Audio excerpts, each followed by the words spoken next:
Hey guys, this is 5nothing100nothing.com. I am Fugget. That stands for the fittest underdog guru using intelligent tactics. And today, guys, I want to talk to you not about diet, nutrition, not about mindset or attitude, not about clothes or fashion or dating or relationships or fitness or workouts or any of that stuff. Well, maybe about fitness and workouts. I kind of want to have a little story time here. And it's something that comes up all the time in the gym. I think I've talked about this before. I've been a personal trainer. I started, I should say, as a full-time personal trainer where it became my career back in early 2000. Now, I was actually certified, and this story will be for another day, but I was certified actually back in late 97, 98. I'll have to double check it. But I was terrified to actually train people. It just took a lot of confidence and really on-the-job training to really figure out what I was doing, try to take everything from the textbooks and apply it to real-life people. It's scary stuff. Anyways, I want to talk about the evolution of the male bodybuilder. And what I mean by bodybuilder is not necessarily a competitive bodybuilder or somebody looking to do a competition, but really from a young man who either goes into the gym or is doing workouts at home or at school, whatnot, and where like a teenager starts to want to put on muscle mass and starts to identify with, being a man and wants to put on all this muscle and get big and strong and all this stuff, and how that evolves over time and what happens looking back from, the 50s, 60s, 70s, whatnot, and the interesting stages that happen along the way. So I can identify with being 12, 13 years old and wanting to put on muscle mass and get stronger since I was a shorter guy.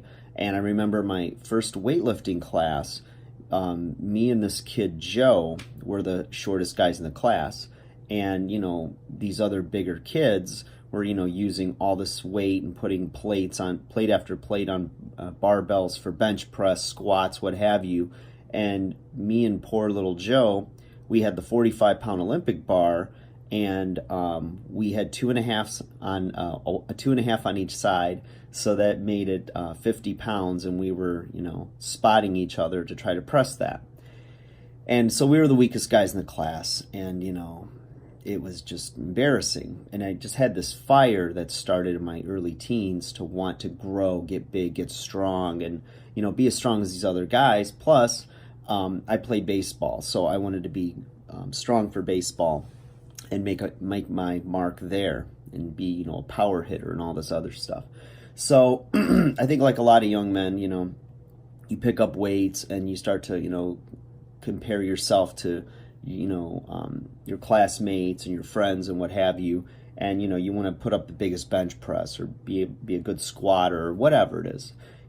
So I'll see it in the gym all the time where these guys come in, these teens, and they want to put on mass, they want to get bigger, stronger, and they're taking all the supplements possible. I mean, in my day it was like rapid weight gain, and I see today these kids are just like want to do a bunch of like pre-workout and like get jacked, like all hyped up on stuff. And the funny thing is that when I see these teens and even like college kids or early 20s, they're spending all this time and eating everything they can get their hands on, trying to put on all this muscle, and then what happens is they graduate from school, whatever, and they go on to their jobs, and all of a sudden they're not as active as they were, whether they're not playing sports or they're not spending 2.5 hours in the day of the day in the gym, with their buddies and working out and chasing girls and all this stuff. Things slow down. Now they have a job, maybe they get married, now they have kids, and their days are spoken for, and usually nutrition starts to go out the window a little bit more, and they start to put on weight, and now they don't want to gain weight. Now they're late 20s, early 30s, or maybe even up to 40, and they're going, oh crap, metabolism's starting to slow down, my testosterone levels aren't as high as they were. And all of a sudden, now they have some expendable income, and they come and hire me and want to take all this weight off, whether it was muscle and a combination of muscle and fat. It's usually both. Now they're like, crap, I would do anything. This is like 20, 25 years down the road. Now they want to do everything and anything they can to take this weight off so they can look like they did when they started their journey, at 17, 18 years old, having like that lean, strong swimmer's body, and they'd do anything to go back and have that. And I just find it very ironic how it goes full circle like that. And then the things you take for granted in your youth, your mobility, being able to get up and off the ground without pain, having all this energy that, is just like bursting out of you basically, when you're a young guy. And then when you're older, it's like, I just want to have some energy. I just want to be able to, put on my shoes. This is like looking at, those about to retire. Granted, if they had injuries or whatnot, that's another story. But just say they've never had, major surgeries or injuries or anything. But just general populations that now is in their 50s, 60s, 70s. And it's like, I just like to be able to go up and down the stairs without pain or without, embarrassing myself trying to bend over to pick something up or, just do basic everyday tasks. And it's just interesting how it all goes full circle. And I see it all the time in the gym. And, it's funny because they say youth is wasted on the young, and it's so true. You can't tell young people, I mean, for the most part, you can't tell them, you're going to want to take care of your joints, you're going to want to this, you're going to want to that. Eat healthy, don't, eat all this junk. But, when they're a bottomless pit and they've got six-pack abs and eat Burger King every day and pizza and all this stuff and drink beer or whatever they're doing, it's really hard to tell them, to not do that anymore because their bodies don't show the wear and tear and all the long-term effects of eating like that. One of the things I learned, I think in my teens to almost 20 is, I love to eat and I love to lift heavy weights. And I spent all this time like thinking, I don't know where I got this from, but I was like, a real man's over 200 pounds. I've got to be over 200 pounds. So I was doing everything I could. I was putting ice cream in my protein shakes. I was doing all this crazy stuff. And finally I got over 200 pounds, So at my most I was like 215, 220. But I would break into a full sweat just going upstairs, I'd wear a t-shirt or a sweatshirt and I looked like a bulky, almost like a football player or a power lifter. But God forbid I would have to take my shirt off, at the pool or at the beach or something. It was embarrassing because I was just so soft and flabby and whatnot. And I, quickly realized that, whatever the scale said didn't matter. I needed to be healthy, and I wanted to see my abs, and I had not seen my abs. So all of a sudden I start saying, okay, well, maybe if I get to like 185, 190, I'll look good. I'll be, lean and strong and this and that.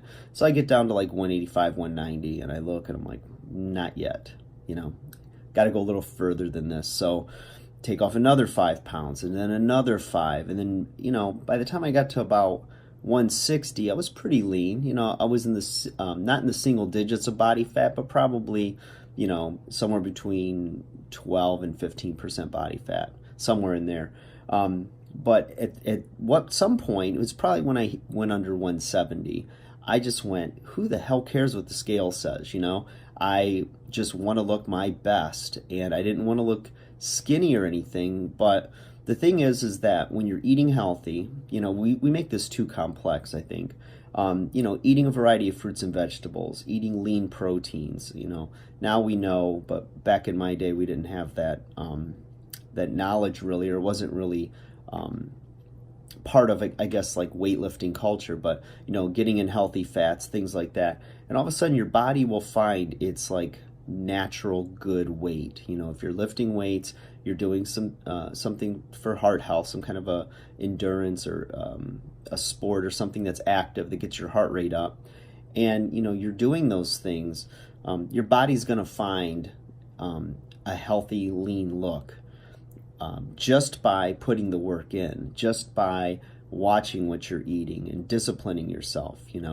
Everybody has habits. You have good habits and bad habits, and the key is to just make a healthy lifestyle a habitual thing. So while the teen and 20 somethings might look at this and just laugh and say, "Ah, well, man, you don't know what the hell you're talking about." The truth is, I get that. I was once that guy.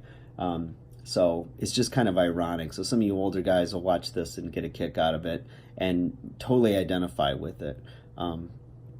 Sometimes, you might have good genetics for big, strong legs, or, big calves, or good shoulders or chest, or big arms or something. We always have lagging body parts. The key is to, work on those weaknesses, continue to do the basics, get proficient at them, do them better all the time. And, there's no special exercise or, the argument of dumbbells versus barbells versus machines. Is CrossFit better? Is the body just knows resistance, so whatever it is, if it's body weight exercises, it doesn't matter. It's just a matter of the overload principle. So continue to challenge your body, with respect to good form and joint health and all that good stuff. And feed your body right, if you want to get into intermittent fasting, or if you're a vegan, or if you want to do ketogenic, or whatever it is, play with your body, figure it out. Every diet on some level works, and every system of eating has, before and after social proof. So, have fun with it. What the hell? Find what's right for you, understand your family history, your own history of how your body responds to food. If you have food allergies, etc., it's a big can of worms when you open it up. But the thing is I've never let myself really get frustrated with it. And I know a lot of people really struggle with it, and that's probably why I've made a living over 2 decades doing this now. But at the end of the day, just have fun with it. And I just thought it was pretty funny to see the evolution of males in the gym. I see it all the time. It's pretty comical. So anyways, guys, just a fun, stupid story. Just wanted to share with you guys. 5-0, 100-0.com, my undersized underdogs. Keep at it. Keep working hard. Like, share, subscribe. If you want to hear something talked about on the episode, let me know. I'll give you a shout out if you want, or I'll let you be anonymous. All right, guys, take care. Enjoy your day.